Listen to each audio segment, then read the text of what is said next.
पकड़ी नहीं क्या उसने?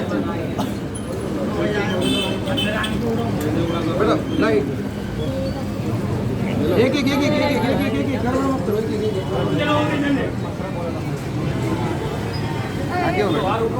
एक मिनट पकड़ो पकड़ो, गड़बड़ मत करो।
26 नोव्हेंबर 2008 या दिवशी अतिशय दुःखद घटना आपल्या मुंबईमध्ये घडली. अनेक निष्पाप लोकांचा त्याच्यामध्ये जीव गेला. समाजकंटकांनी हल्ला केला आणि आपले मुंबईचे पोलीस दल यांनी अतिशय धाडसाने सगळ्या अतिरेक्यांचा आत्मा केला. काहींना जीवन पकडलं असं आपले एक पोलीस दल आहे. आणि काहींना त्याच्यामध्ये निष्पाप लोकांना, काही पोलीस अधिकाऱ्यांनी पोलिसांना जीव गमवा, काहींनी जीव गमवला.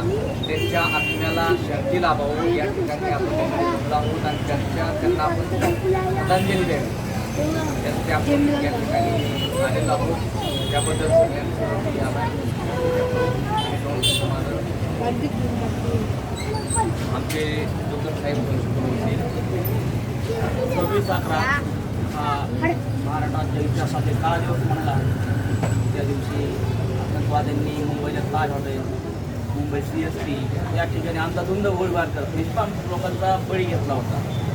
आणि आपल्या मुंबई पोलीस दलातील धाडसी अधिकाऱ्यांनी आपल्या जीवाची पर्वा न करता त्या संकटाला सामोरे जाऊन स्वतःचा जीव घालून आतंकवाद्यांना पकडलं, त्यांना शिक्षा मिळेल असं लटकवलं. अशा पद्धतीने एक खूप धाडसाचं काम आपल्या पोलीस दलातील अधिकाऱ्यांनी केलं. त्या हल्ल्यामध्ये जे अधिकारी शहीद झाले त्यासाठी त्यांना आपण आज एक श्रद्धांजली म्हणून या ठिकाणी जमलो आहोत. तर आपण 1 मिनिट मौन धारण करून आपण त्यांना श्रद्धांजली अर्पण करूया. स्टार्ट.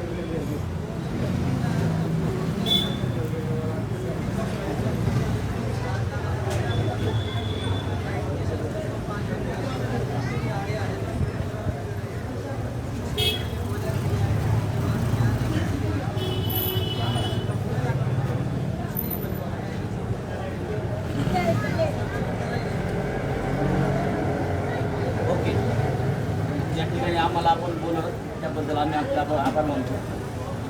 2 बातें बोलना चाहूँगा यहाँ पर. असल में कैसा है, ये हमारा इतिहास है, ये हमारी तारीख है.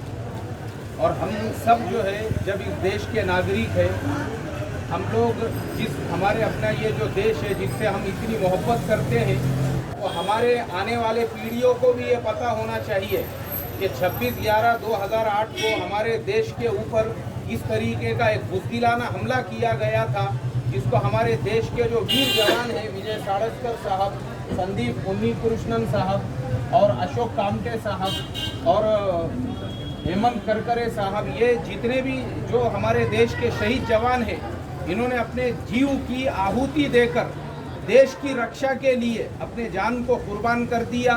तो उनका ये जो एहसान है हमको सबको याद रखना ज़रूरी है.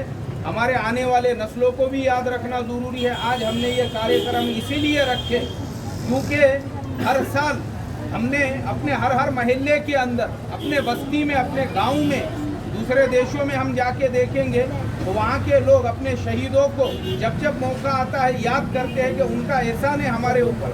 ऐसे ही ये हमारे जो शहीद जवान हैं उनका एहसान है, जो उनके एहसान की वजह से हम लोग आज सुकून इत्मीनान का सांस अपने घरों में ले रहे हैं और आराम की नींद सो रहे हैं. इसके लिए हम ये सारे शहीदों को आज याद करते हैं. और हम जैसा अभी हमने उनके लिए मौन भी रखा है, तो उसी के साथ साथ एक साथ में हम 3 बार बोलेंगे जय हिंद, जय हिंद, जय हिंद. बस अपनी बात को मैं इसी बात पे ख़त्म करता हूँ.